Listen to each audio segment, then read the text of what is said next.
Hello, students.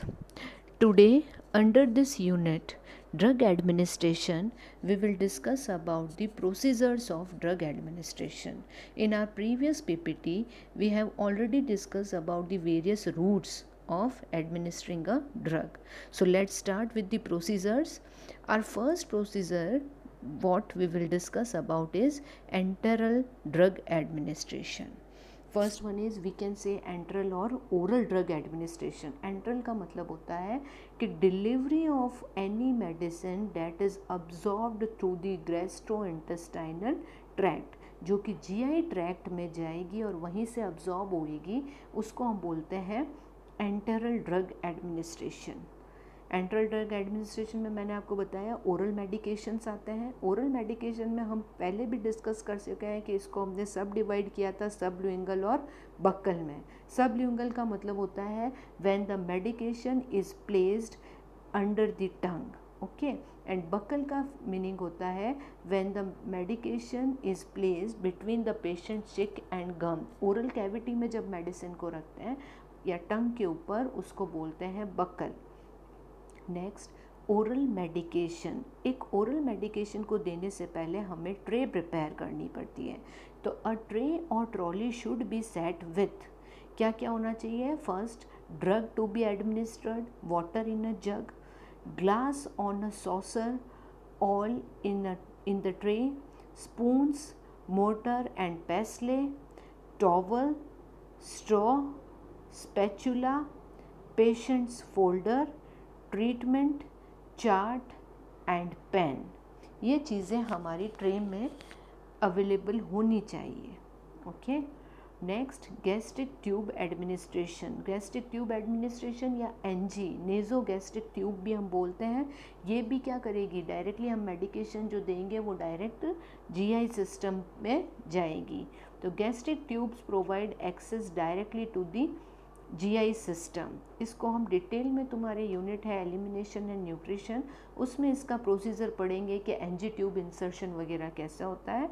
Just oral medication में हमने discuss किया है कि हम ऐसे भी ओरल मेडिकेशन दे सकते हैं. नेक्स्ट, तो स्टूडेंट्स हमने फर्स्ट डिस्कस किया enteral drug administration. Second one is parenteral administration of medication. Parenteral का मतलब होता है अपार्ट फ्रॉम या अपोजिट ऑफ एंटरल. एंटरल में हमने ओरली दिया था जो जीआई सिस्टम के थ्रू अब्जॉर्ब हुई थी. इसमें जीआई सिस्टम के अलावा जितने भी रूट्स हैं वो सारे पेरेंट्रल में आएंगे. ठीक है. Parenteral administration of medication is the administration of medication by injection into body tissues. When medications are administered this way, it is an invasive procedure that is performed using aseptic technique. देखो, जब हम किसी body tissues में inject करेंगे drug, तो ये एक इन्वाजिव procedure हुआ जिसमें हमने स्किन को पंचर करने की ज़रूरत है. ओके. और हमें aseptic pure sterile technique use करनी होती है. इसमें इक्विपमेंट्स कौन कौन से होते हैं. To administer parenteral medications, nurse uses syringes and needles to withdraw medication from ampoules and vials. Okay. तो जो मेडिसिन हम निकालते हैं जिसमें से, उनको बोलते हैं एम्प्यूल्स और वाइल. इस स्लाइड में जो फर्स्ट पिक्चर है वो है एम्प्यूल्स की एंड पिक्चर बी है वाइल्स की. एम्प्यूल्स देखो पूरा ग्लास का बना हुआ होता है और वाइल्स की आप देखिए टिप जो है वो रबर कैप से क्लोज होती है और थोड़ा ब्रॉड एंड होता है. Okay.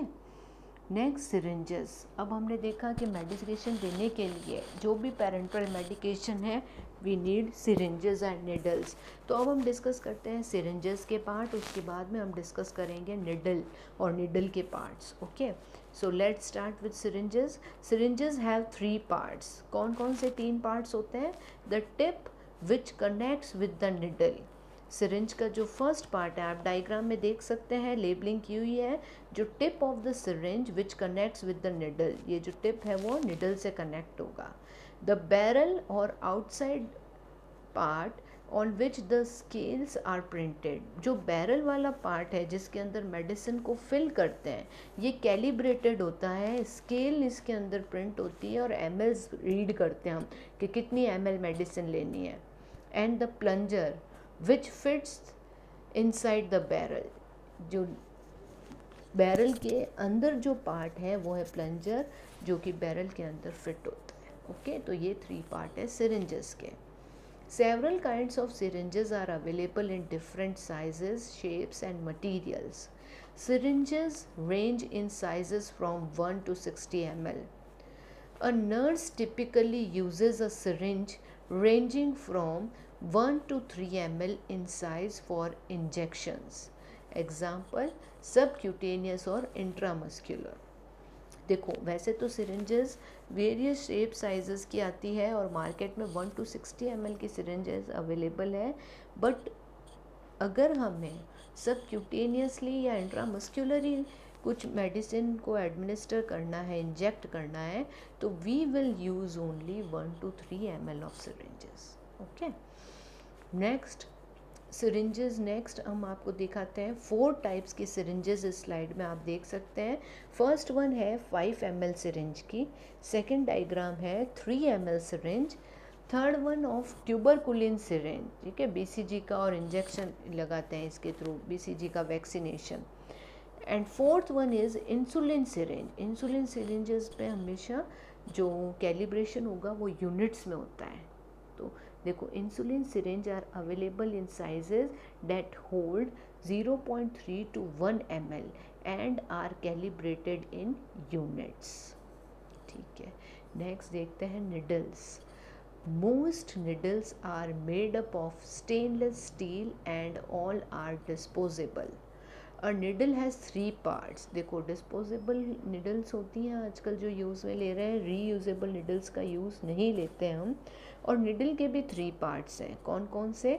First one is the hub which fits on to the tip of the syringe. Hub जो है वो सिरिंज के टिप पे फिट होता है। Second part is the shaft which connects to the hub. जो शाफ्ट वाला पार्ट है वो हब से कनेक्ट होता है। And third one is the bevel. Bevel the tip of the needle, जो टिप होगी निडल को उसको कहेंगे हम बेवल। ओके, नेक्स्ट हम देखते हैं निडल की साइजेस।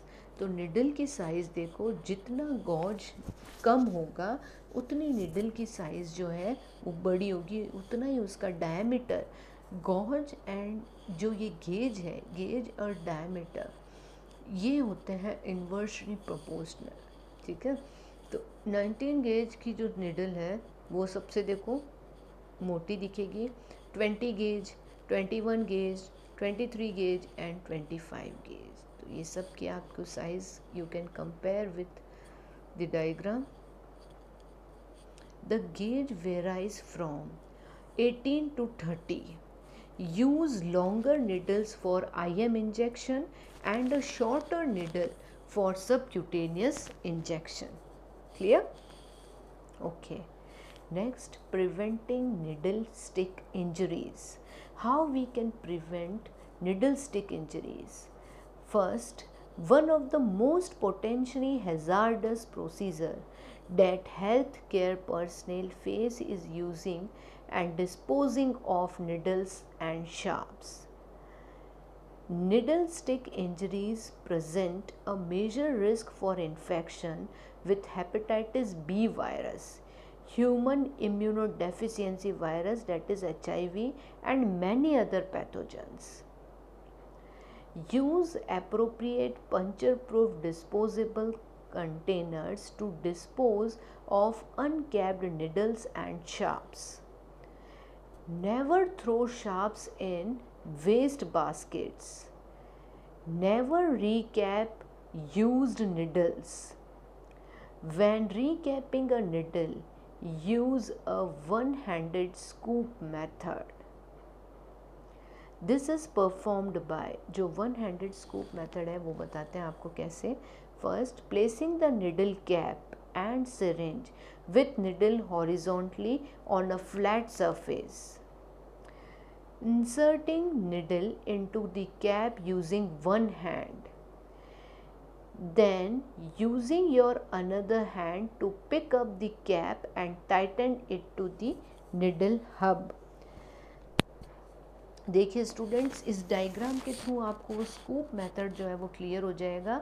हमें हमेशा एक हाथ को यूज़ में लेना है और हमें क्या करना है, फ्लैट सरफेस पे अपनी ये सिरिंज और निडल और उसकी कैप को रख देना है। सेकेंड स्टेप में हमें उसी वन हैंड को यूज़ करते हुए निडल को उस कैप के अंदर इंसर्ट करना है। एंड थर्ड स्टेप में आप यूज़ योर अनदर हैंड और टाइट करिए उस कैप को निडल के ऊपर। ये मेथड यूज़ में लेना है ताकि निडल स्टिक इंजरीज से बचा जा सके। Next we will discuss about cannula. Cannula word आपने सुना होगा कि कैन्यूला लगाना है। कैन्यूला क्या होता है?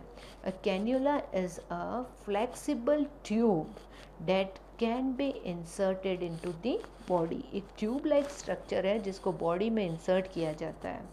A venous cannula is inserted into veins में for the administration of intravenous fluid। जो IV fluid देना होता है तब हम क्या कौन सा venous cannula यूज़ में लेते हैं for obtaining blood samples and for administering medicines। Okay, sizes of cannula।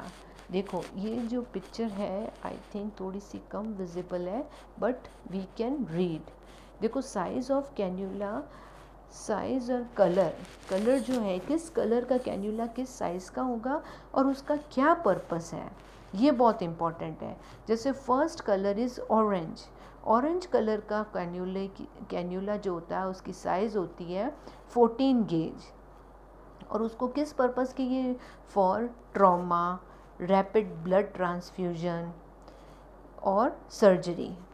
Second one is grey cannula, इसकी साइज़ होती है 16 gauge and it is also used for rapid fluid replacement, trauma and rapid blood transfusion.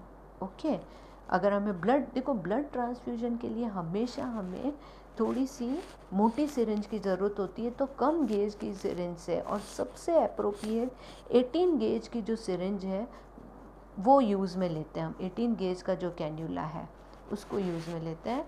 तो next is green colour का होता है 18 gauge and इसका सबसे important is rapid fluid replacement, trauma, blood transfusion, ये सब यूज़ है। नेक्स्ट है pink colour is of size 20 gauge and most infusions जो यूज़ में लेते हैं हम हॉस्पिटल्स में भी आपने देखा होगा, पिंक कलर का कैन्यूला यूज़ में लेते हैं। ये भी फ्लूइड रिप्लेसमेंट के लिए, trauma and routine blood transfusion के लिए यूज़ में ले सकते हैं। नेक्स्ट वन इज़ ब्लू की साइज़ होती है 22 गेज एंड इसका पर्पस होता है मोस्ट इन्फ्यूजन्स, नियोनेट में ये यूज़ कर सकते हैं, पीडियाट्रिक यूज़, ओल्डर अडल्ट, ठीक है, या routine blood transfusion. Next one is yellow की साइज़ होती है 24 gauge and most transfusion of neonates में ये येलो कलर का हम यूज़ में लेते हैं जिसकी साइज़ 24। देखो साइज़ 24 इट मीन्स एकदम नैरो साइज़ का होता है, वेन्स बहुत ही पतली होती है न्यू बॉर्न्स की, उसमें ये यूज़ करते हैं, ओल्डर क्लाइंट्स में यूज़ कर सकते हैं। लास्ट वन इज़ पर्पल की साइज़ है 26 गेज एंड ये यूज़ करते हैं हम पीडियाट्रिक्स में, नियोनेट्स में। तो ये है various sizes of cannula. It's very important, आपको मेन याद रखना है जो ब्लू कलर का है और जो पिंक कलर का है इसको हम बहुत ज़्यादा यूज़ में लेते हैं। सबसे ज़्यादा हॉस्पिटल में जो यूज़ में होता है वो होता है पिंक, और बच्चों में जो यूज़ में होता है वो येलो कलर का जिसकी साइज़ है 24 गेज। ओके, नेक्स्ट हम पेरेंट्रल, देखो एंटरल रूट हमने डिस्कस कर लिया जिसके अंदर ओरल और उसके हमने सब डिवीज़न देखे थे, बक्कल एंड सबल्यूंगल। नेक्स्ट हम पेरेंट्रल रूट्स में हमने सबसे पहले हम ड्रग को विड्रॉ करते हैं वायल्स या एम्प्यूला से, फिर हमने देखी निडल, फिर हमने देखी सिरिंजेस, साइजेस देखी हमने निडल्स की, टाइप्स देखे सिरिंजेस के, कैन्यूला देखा हमने, कैन्यूला क्या होता है और वेरियस साइजेस ऑफ कैन्यूलाज। अब हम डिस्कस करते हैं routes of parenteral therapies. First one intradermal, सब ये हमने प्रीवियस पीपीटी में भी डिस्कस किया है डिटेल में। Intradermal, subcutaneous, intramuscular, intravenous. Advance techniques हैं epidural, intrathecal, intraosseous, intraperitoneal, intrapleural, intra arterial. First one is intradermal. Parenteral route का फर्स्ट है intradermal injections. An intradermal injection is the administration of a drug into the dermal layer of the skin just beneath the epidermis. Usually only a small amount of liquid is used, for example 0.1 ml. This method of administration is frequently used for allergy testing and tuberculosis screening. Intradermal में जो हम use लेते हैं quantity बहुत ही कम quantity में dermis के अंदर हमें इंजेक्ट करनी होती है मेडिकेशन। फ्रीक्वेंटली यूज़ ही हम कहाँ करते हैं, जब AST करते हैं, एलर्जी सेंसिटिविटी टेस्ट, या फिर ट्यूबरक्लोसिस स्क्रीनिंग के लिए मॉन्टेक्स टेस्ट जो करते हैं उसमें भी हम ID लगाते हैं। देखो अमाउंट कितना 0.1 ml। देखिए आप डायग्राम में देखिए कैसे हम एक निडल जो है वो ज़्यादा लॉन्ग भी नहीं होगी, शॉर्ट निडल होगी। अच्छा, यूज़ अ ट्यूबरकुलिन निडल हमने देखी थी सिरिंज। यूज़ अ ट्यूबरकुलिन और small hypodermic syringe for skin testing. Angle कितना बनाना होता है, the angle of insertion for the intradermal injection is 5 to 15 degree. ठीक है, एक और डायग्राम के थ्रू समझते हैं ID इंजेक्शन कैसे देते हैं। After injecting the medication a small bleb resembling a mosquito bite appears on the surface of skin. जैसे मॉस्किटो बाइट होता है वैसे एक स्मॉल ब्लैब हमें स्किन के ऊपर दिखेगा, क्योंकि हम स्मॉल अमाउंट में मेडिसिन दे रहे हैं और ऐसा ब्लैब दिखेगा। ये है ID, okay, intradermal injection. Next is subcutaneous injection. अब सबक्यूटेनियस इंजेक्शन कहाँ पे इंजेक्ट करते हैं, हम करते हैं सबक्यूटेनियस टिश्यूज़। अब सबक्यूटेनियस टिश्यूज़ जहाँ पे भी डेंस अमाउंट में प्रेजेंट है वहाँ पे ये इंजेक्शन हम दे सकते हैं। तो इस इंजेक्शन की साइड्स कौन कौन सी हैं वो देख रहे हैं। इस डायग्राम में देखिए आप, एंटीरियर एंड पोस्टीरियर व्यू दिखा रखा है। The outer posterior aspect of the upper arms, the abdomen, the anterior aspects of the thighs, the specular areas of upper back, the upper ventral और dorsal gluteal area। ये जो भी marking की हुई highlight किया हुआ एरिया है ये सारे एरिया साइट है SC की, ठीक है, सबक्यूटेनियस इंजेक्शंस की।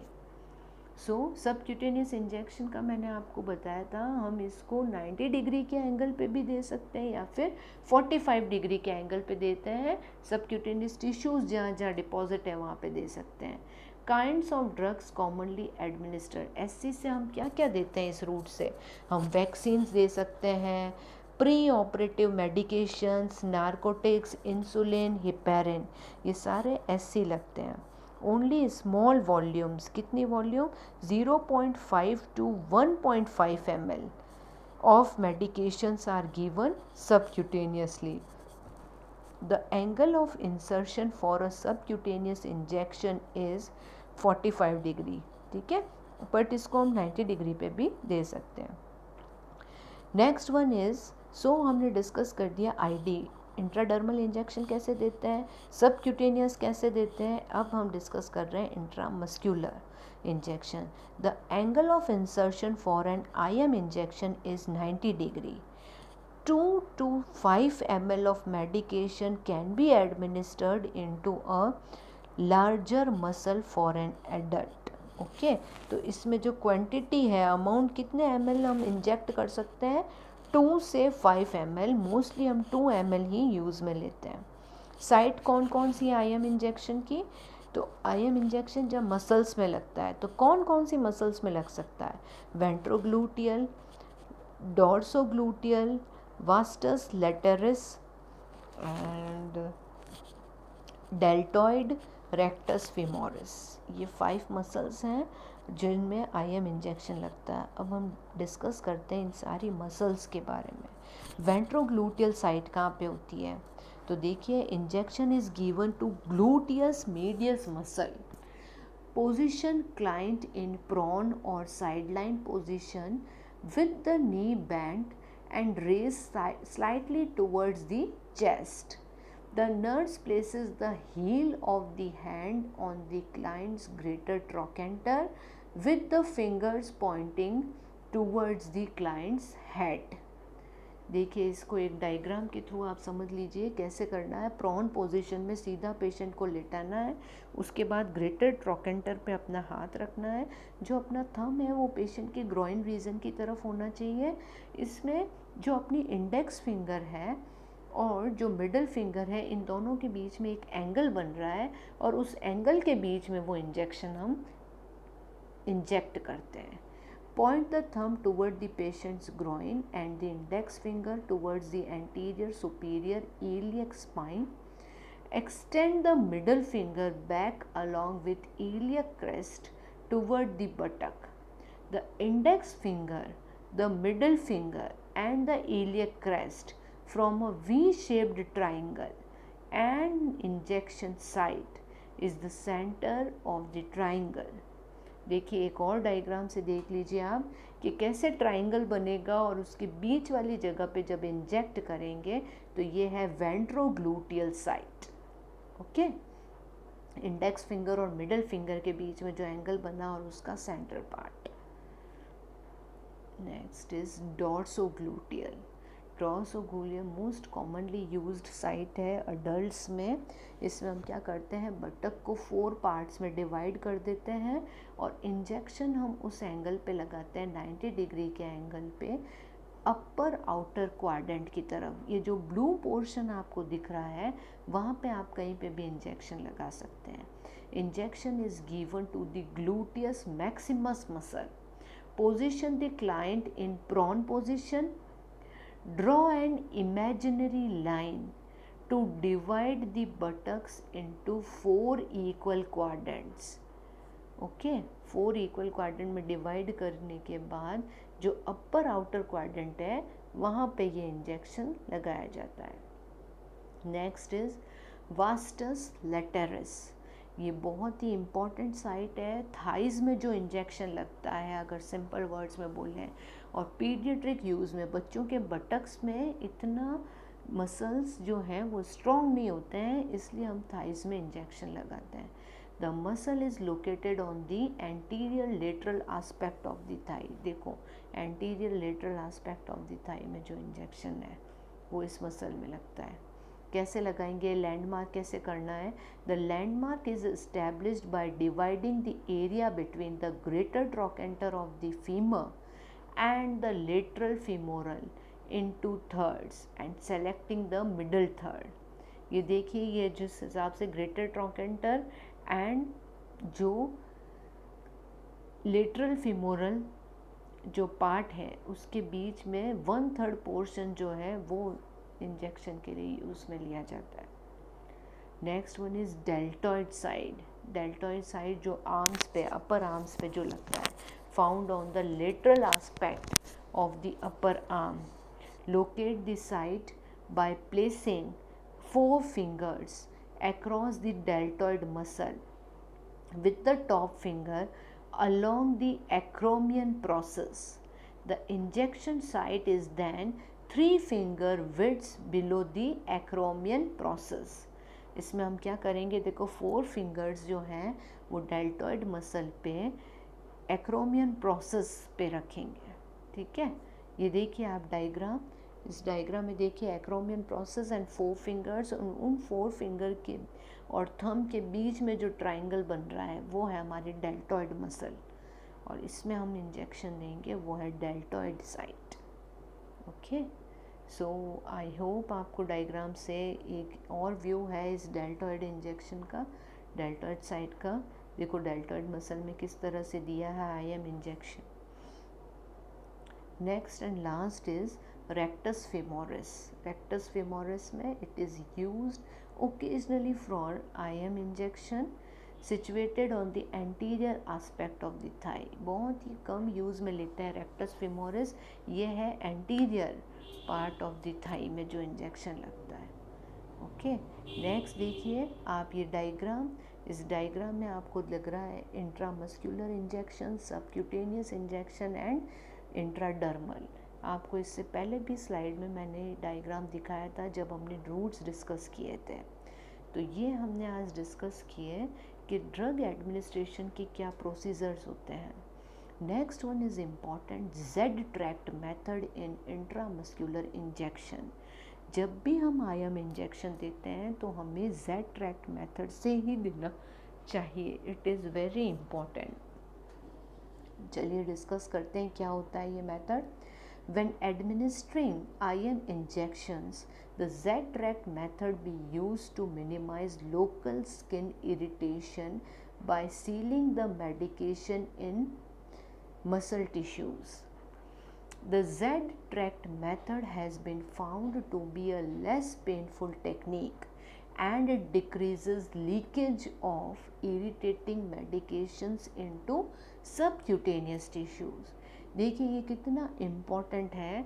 एक तो ये लेस पेनफुल मेथड है और सेकंड इम्पॉर्टेंट थिंग कि हम इससे जो ड्रग का लीकेज है उसको प्रिवेंट कर सकते हैं। देखते हैं एक डायग्राम के थ्रू जेड ट्रैक्टिंग में क्या होता है, हम स्ट्रेच कर देते हैं स्किन को।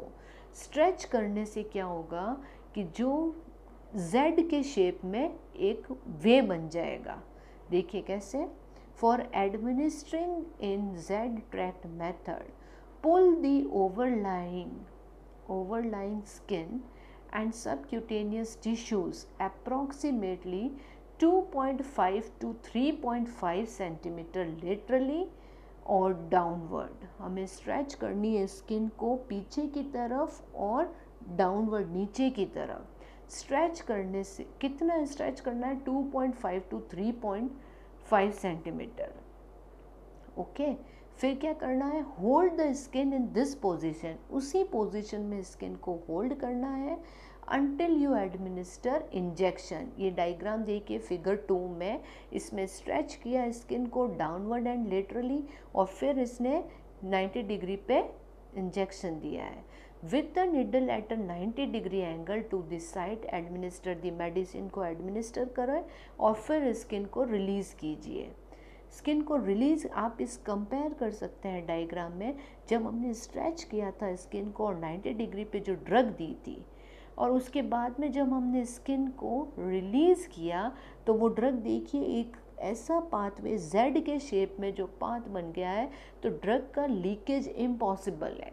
इसमें ड्रग लीकेज नहीं होता है और पेशेंट को पेन भी कम होगा। Okay, so this is all about Z-tract technique. Next, intravenous administration. Intravenous मतलब हमें वेन्स के अंदर जब ड्रग देना है, इंजेक्शन लगाना है। Needle is injected into the vein, direct IV or IV push, IV infusion. This is the most rapid route of absorption of medications. Angle of insertion is 25 degree. Okay.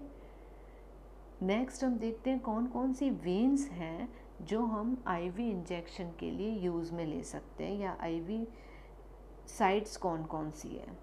Basilic vein, median cubital vein, dorsal veins, median veins, radial vein, cephalic vein, ये सारी हुई arms की when.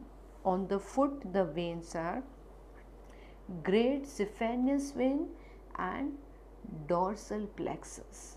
ठीक है, तो ये सारे IV injection की साइट्स हैं। Next, parts of an IV set. Infusion set के कौन कौन से पार्ट हैं। फर्स्ट वन देखो, ब्लू वाला जो है वो एयर वेंटेड, जो वाइट पोर्शन है वो उसको स्पाइक बोलते हैं।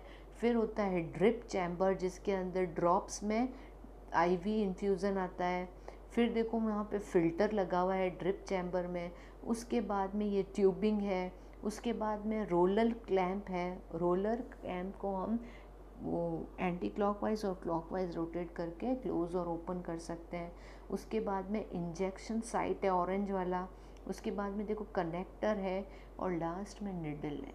ये पार्ट है आईवी इन्फ्यूज़न सेट के। Next, let's discuss about the complications. to observe for during IV therapy के दौरान क्या क्या कॉम्प्लिकेशंस बहुत इंपॉर्टेंट है, ये काफ़ी बार एग्ज़ाम में पूछे जाते हैं. First one is infiltration.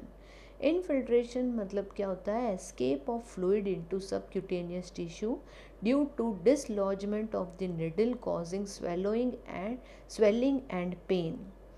Gross infiltration may result in nerve compression injury, which can result in permanent loss of function of extremity or in case of irritating medications. Significant tissue loss, permanent disfigurement, or loss of functions may result when there is infiltration. The site should be changed. देखो कई बार क्या होता है, swelling दिखती है हमें और जो फ्लूइड है वो वेन्स की जगह सबक्यूटेनियस टिश्यूज़ में आता है, उसके कारण वो एरिया पेन करने लगता है. तो हमें क्या करना चाहिए, जब इनफिल्ट्रेशन की कंडीशन आ गई है या लीक हो रही है, ड्रग वेन में नहीं जाके टिश्यूज़ में जा रही है, स्वेलिंग दिख रही है, पेशेंट को पेन हो रहा है, तो हमें हमेशा साइट चेंज कर देनी चाहिए. Okay. Second complication is phlebitis. देखो आइटिस वर्ड लगता है इन्फ्लामेशन के लिए and phleb word is for vein. तो phlebitis is the inflammation of the vein. This may result from mechanical trauma due to the insertion of too big needle for small veins or leaving a device in place for long time. Chemical trauma result from irritation from solution or infusing too rapidly. This manifests as pain or burning sensation along the vein. On observation, there may be redness, increased temperature over the course of the veins. The site should be changed and warm compress should be applied. Phlebitis again inflammation of the vein. ये किसकी वजह से, अगर long time पे वहीं cannula लगा हुआ है तो हो सकता है, या फिर हमारा जो इन्फ्यूज़न है वो बहुत ही ज़्यादा रैपिडली हम इन्फ्यूज़ कर रहे हैं, या फिर वेन में कहीं डैमेज हो गया, या फिर स्मॉल वेन के लिए हमने बहुत बड़ी निडल को यूज़ में ले लिया है, तो फ्लेबाइटिस हो सकता है. फ्लेबाइटिस होने पे पेशेंट को हमें दिखने में रेड दिखेगा वो पार्ट. ओके. उस पार्ट का टेम्परेचर इंक्रीज़ होगा अगर हम टच करके फील करें तो, और पेशेंट को पेन होगा, बर्निंग सेंसेशन होगा. अगेन ये अगर कंडीशन होती है तो हमें क्या कर देना चाहिए, we should change the site और warm compress should be applied. Next one is circulatory overload. Circulatory overload, the intravascular fluid compartment contains more fluid than normal. This occurs when infusion is too rapid or excess volume is infused. This manifests as dyspnea, cough, frothy sputum, and gurgling sound on aspiration. Circulatory overload मतलब हमने बहुत ज़्यादा rapidly, जितना required था उससे ज़्यादा अगर हमने ट्रांसफ्यूज़ कर दिया है फ्लूइड, तो फिर पेशेंट में ये साइंस देखने को मिलेंगे, dyspnoea, cough, frothy sputum, gargling sound on aspiration. Next one is embolism. Embolism क्या होता है, obstruction of the blood vessels by travelling air emboli और clot of blood. It is fatal condition. Emboli का मतलब होता है मूविंग पार्टिकल. मूविंग पार्टिकल में या वो एयर बबल हो सकता है, फैट एम्बोलिज्म हो सकता है, या ब्लड क्लॉट हो सकता है. वो ट्रैवल करता है पूरा ब्लड सर्कुलेशन में. अच्छा, इसके कॉम्प्लिकेशंस हो सकते हैं जब ये एम्बुलेंस लंग्स में पहुंच जाए, या फिर ये एम्बुलेंस ब्रेन में, तो ये बहुत ही ज़्यादा फेटल होता है. ठीक है, डेथ भी हो सकती है. Next one is duties of nurse during IV therapy. IV therapy के दौरान नर्स की क्या क्या ड्यूटीज़ हैं. Explain the need for the IV therapy, what to expect, duration of the therapy, activities permitted during the procedure and observations to be made. Next, help patient to maintain activities of daily living, bathing and grooming, feeding, etc.